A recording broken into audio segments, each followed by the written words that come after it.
my name is Angel and welcome back to my channel. I am so ready to get started on my fall reading. Fall is my favorite season to read because we get so many great new releases, and also it's so vibey with the types of books that I like to read. I have the perfect atmosphere, it reflects the stories I like, so let's talk about the books. I'm going to categorize them based on vibes, so like vampires or witchy, gothic, and go from there. It is a pretty ambitious TBR. Not gonna lie, I have a lot of books that I want to get to this season. In my last video, I did talk about my anticipated releases, which I do have several.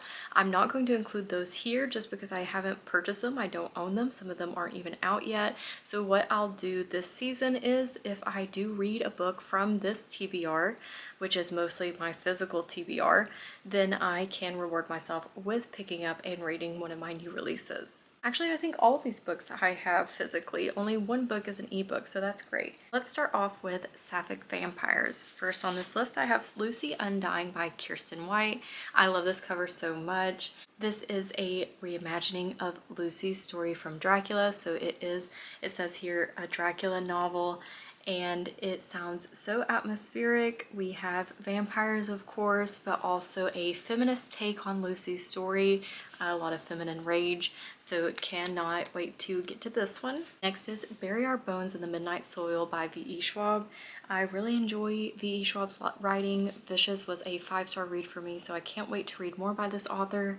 I have heard great things, even though this is a chunky book. I think I'll fly through it. We have 3 women. I believe it's toxic sapphic vampires. And like Lucy Undying, we get different time periods. So we have a time period in 1532, 1827, and 2019. Also in Boston. That's interesting.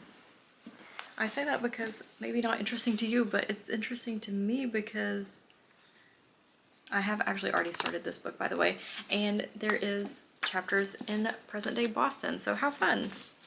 Ow, my wrist. Oh my gosh, that hurt picking those up. My next and biggest category is dark academia.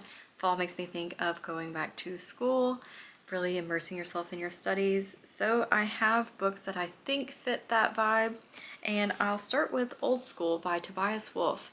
This is one I've wanted to read for a while now, and I found this copy at a used bookstore a few years ago. Haven't picked it up even though it's really small and it sounds great. This is a story following a boy who attends an elite prep school in 1960. There's writing competitions, mentions of different authors in here. I think that this will give me the same vibes as Dead Poet Society, one of my favorite films. This list would be incomplete without the dark academia novel. This is The Secret History by Donna Tartt. I have not read this one yet. I keep putting it off because I'm scared to read it.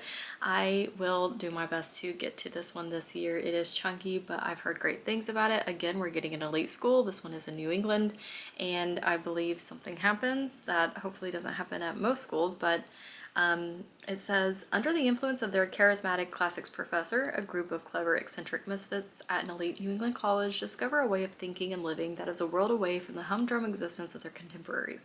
But when they go beyond the boundaries of normal morality, they slip gradually from obsession to corruption and betrayal, and at last, inexorably, into evil.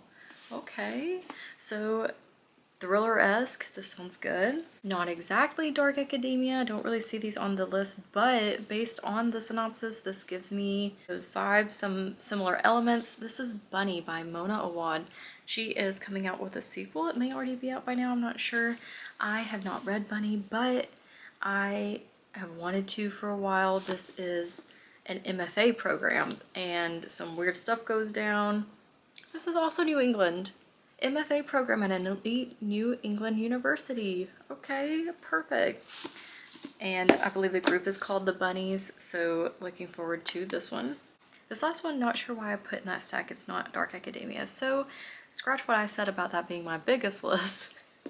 And let's move on to another category, which is historical fiction. And that is A Tip for the Hangman by Allison Epstein. I might have put this one in that same list just because it does follow a playwright and England, Cambridge. It says Christopher Marlowe, a brilliant aspiring playwright, is pulled into the duplicitous world of international espionage on behalf of Queen Elizabeth I, a many-layered historical thriller combining state secrets, intrigue, and romance. What a beautiful cover. Next is a children's classic, The Witch of Blackbird Pond by Elizabeth George Spear. This one is following Kit, another Kit. Kit, short for Catherine. She is leaving the island of Barbados to go live with her aunt in the colony of Connecticut. This is set in 1687, so we are getting talk of witches and the Puritan lifestyle. Sounds very good, and also hopefully Kit can be brave and stand up for herself. I should say this isn't exactly a witch of Blackbird Pond. This is a woman named Hannah Tupper who lives in Blackbird Pond, and everyone suspects her of being a witch. Then I have a gothic classic that I feel a little bad about having not read yet, and that is Northanger Abbey by Jane Austen.